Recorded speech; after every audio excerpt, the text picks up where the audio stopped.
Colum, we've been following it together yesterday. We're again following it today. I mean, the main takeaway is that China's retaliating, but I don't know with what strength. Like, what's your feeling on the ground? You know, what are these military drills? Right. So, I mean, from the foreign ministry today, there was no sort of dramatic announcements along the lines of, more sanctions against Nancy Pelosi or U.S. officials.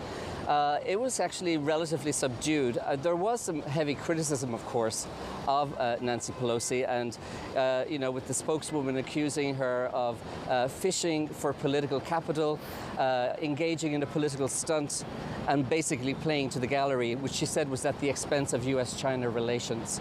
But in terms of the military exercises, they said that this was justified given the level of provocation that the trip was proposing, and therefore it was within their rights to do these exercises. So apart from that, there was, as I say, no particularly huge delivery there.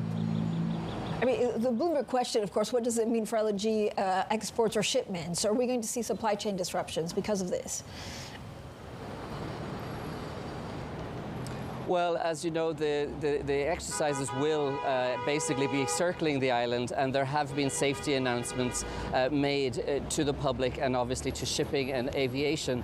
And the impact of that obviously is not clear at the moment, but there have been discussions ongoing between certain carriers in Japan and around the region as to possible routes that could avoid those possible conflict areas. But obviously, that's very unsettling. That's not very encouraging.